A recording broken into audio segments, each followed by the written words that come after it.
From Monday to Tuesday, you don't have any fun. From Wednesday to Thursday, just going out for a run. Friday and Saturday, you're always getting drunk. And Sunday, you stay at home and never go to church.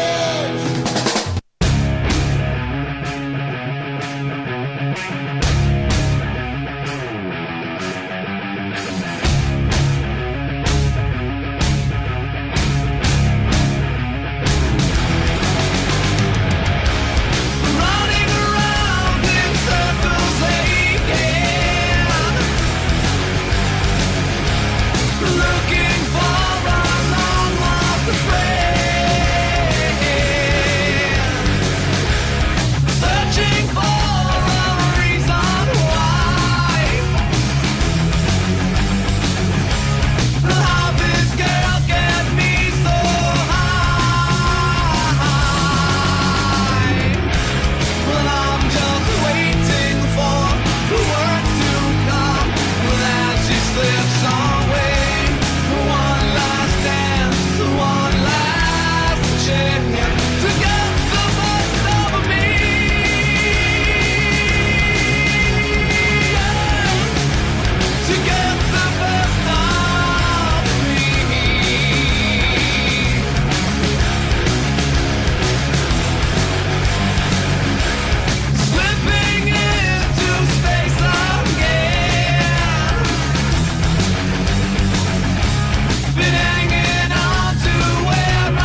Welcome back, My Night Outers. This is DJ Psycho Eddie. You are listening to My Night Out Radio on Rhode Island Free Radio. You just listened to Pistol Shot Gypsy, which, by the way, they're opening up for Ace Frehley in just a couple of weeks. The name of that song, Just My Luck. Speaking of Just My Luck, I was lucky enough to grab Mike and Marianne from Tasting New England. I got that correct first time. Great. I got to say, it is an honor to have a fellow foodie a fellow eater of fine foods in studio with me. Normally we have George Nasser, who's been missing lately. And George, we have been missing you. Please come back to us. We miss you. Missing in action.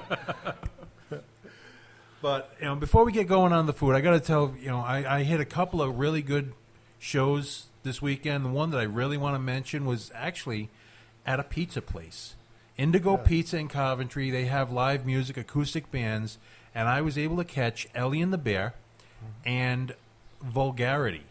Yeah. Vulgarity pulled out covers from the 80s and 90s, and they did an acoustic set of all 80s and 90s songs. If you haven't seen Vulgarity doing a normal set and you saw this, they were amazing. If you catch them doing a full set with all the instrumentation, they'll blow your mind. But that's just something, people out there, if you are in the area and you are able to catch a Vulgarity show, please go see them. With that being said, Mike, Marianne, welcome. Thank you. Thank you. Great to be here. Thank you. You guys just got to get a little closer to that microphone, because otherwise the wonderful people out there listening who are giving me my ratings will not be able to hear you. So tell me a little bit about yourselves, a little bit of your background before we get into your website and what's going on. Both of you are native Rhode Islanders. Yep. From Bristol. Bristol, correct. Okay. Yep. Born and raised in Bristol. And you raised, you're 18, 19 years old, then what happened? I left for the Army, so I went away. Although Marianne stayed local, she went to Rick.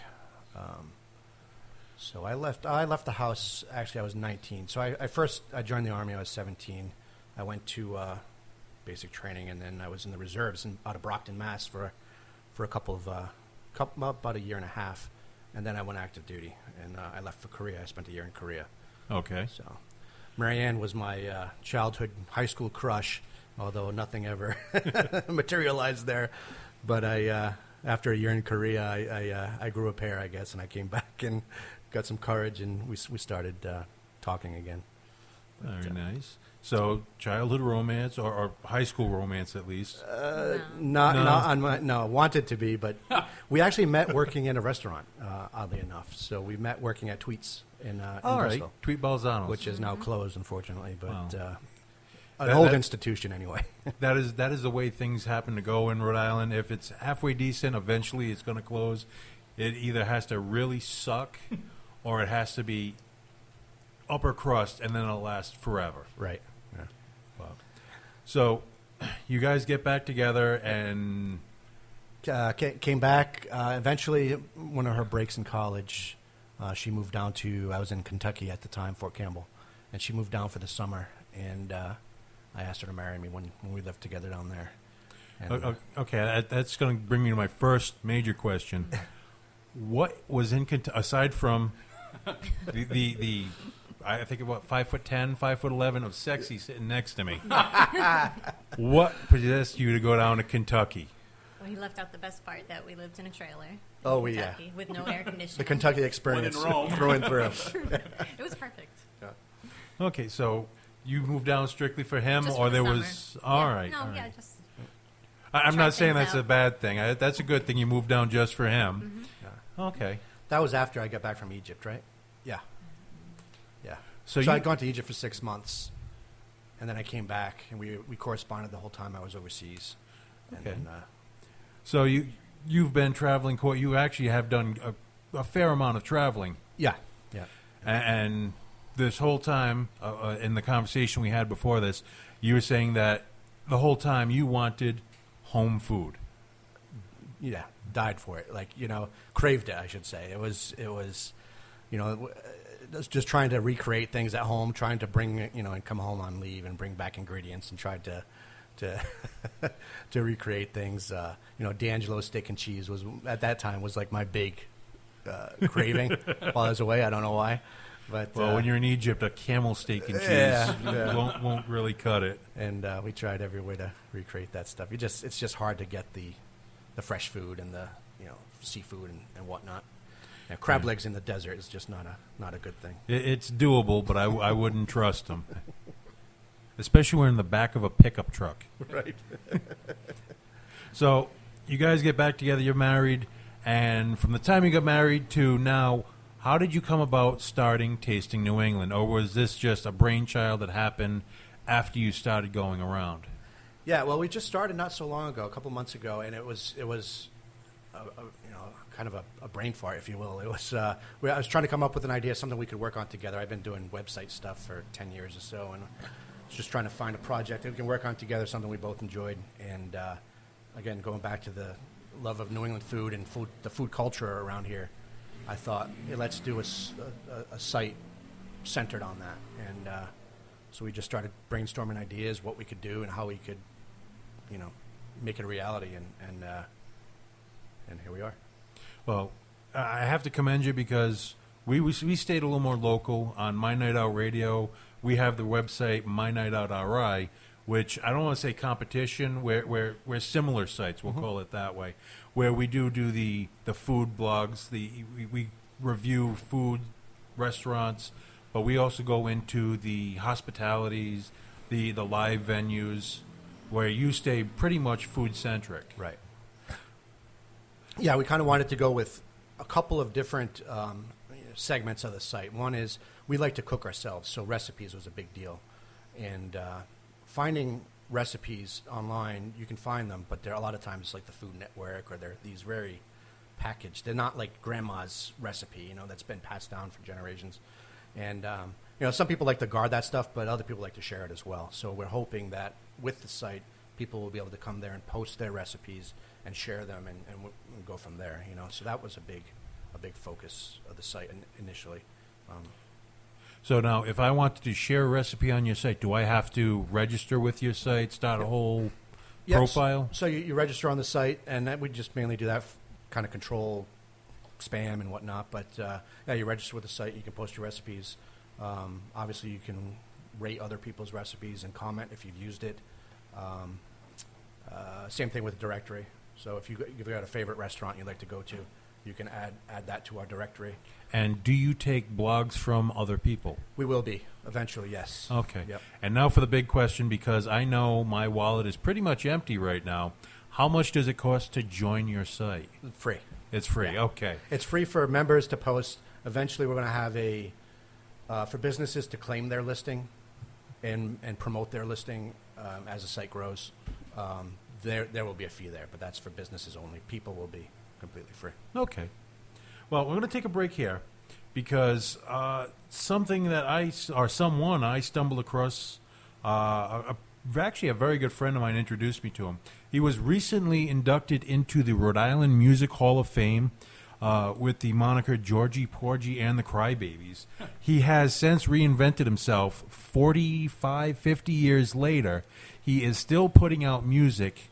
He still is the most riveting person that I've ever talked to as an octogenarian, I think the best way I could put it. This is Elvis Sinatra. The name of the song is Charlene. You're listening to My Night Out Radio on Rhode Island Free Radio. We'll be back in a minute.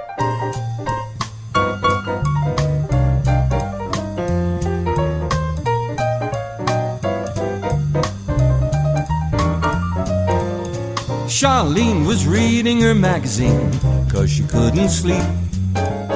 She came across a help wanted. She cut it out to keep. It said wanted dancers, big cash advances. Shy and homely girls need not apply. Charlene went down to the bar. She said, I want to apply. She did the tryout wearing not much more than a smile. The boss said, baby, you're gonna drive him crazy. I want you to start tonight. He liked her style. Charlene, Charlene, she's the prettiest thing you've ever seen. Charlene, Charlene, all of this time where have you been? Charlene, she'll take your heart away. Did did did did did did did did did did did did.